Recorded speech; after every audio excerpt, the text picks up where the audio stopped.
it's Lori, and today I am participating in my first ever recipe on YouTube, but it is Sarah's holiday cookie party, and Sarah is at Finding My Mommy Way.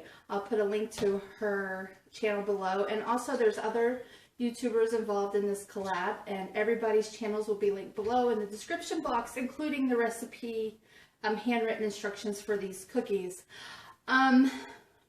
I want to talk a little bit about these. I am going to be making my family recipe of the chocolate no-bake cookies, which can also be chocolate fudge if you omit the oatmeal at the end.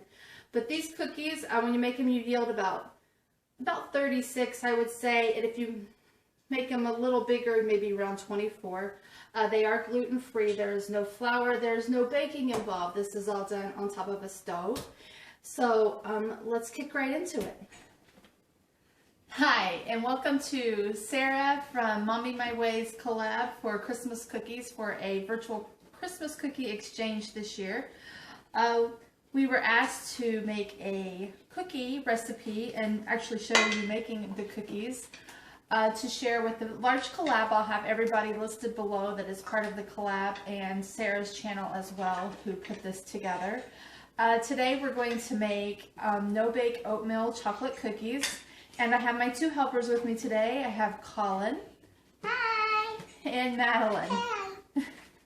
And this is pretty simple. This recipe doesn't need to go, no oven, no flour here. So this is a gluten-free cookie. But it's a pretty simple recipe here, and it's very, very rich. So the first thing you'll need is 3/4 a cup of NesQuik chocolate milk mix. 3 cups of sugar, and yes, it's a lot of sugar, but there's no flour in this. 3/4 a cup of milk, a half to one whole stick of butter.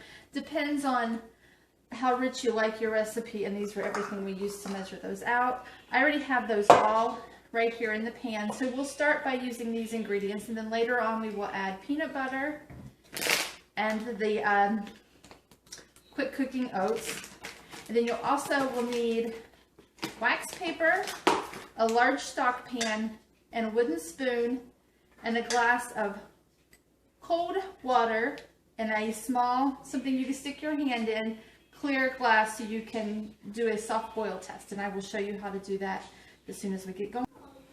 Okay, before you get started cooking, the first thing you're going to want to do is to take wax paper, just your normal wax paper, and tear off 2 to 3 large sheets and line your countertops. That is where you're going to put the cookies to set once they are done cooking. Okay, now I have the first 4 ingredients in the pan here, and that's the milk, the sugar, the Nestle Quick, and the butter. And we're just going to set the oven to high, and we're going to want to get this going. Just stir it, continuously stir it, and get this going into a boil. Okay, also while this is going, you want to be sure you have your glass here. It's a short glass, about half full of cold water. You'll need to use this after the candy mixture has boiled for a while to check to see if it's done. Also right here, I'd like to add, if you like vanilla in your cookies and chocolate, you can add it at this point, just a tablespoon or so, right into the pan. Okay, after you have been boiling the chocolate for about 5 minutes, you want to do the soft boil test. And one way to do that is, unless you want to use a candy thermometer, and I believe you would take it to 325 or 355. I don't use that method, so I'm not for sure.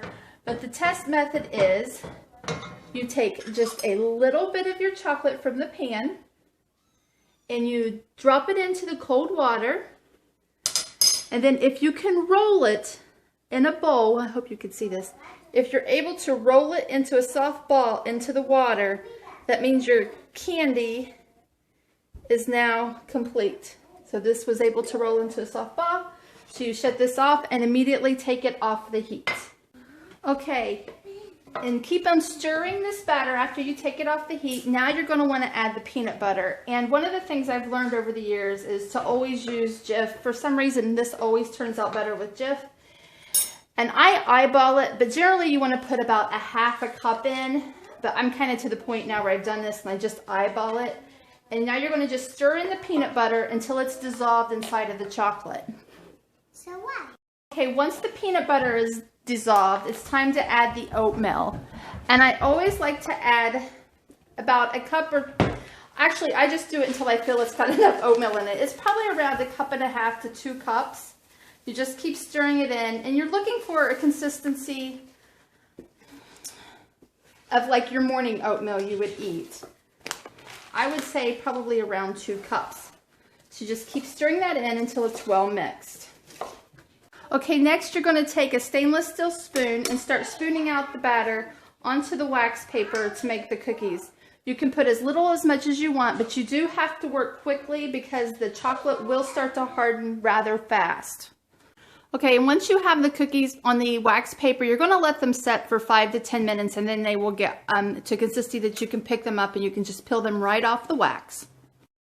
Oh, and by the way, enjoy the wooden spoon in the pan because that is some really good eats.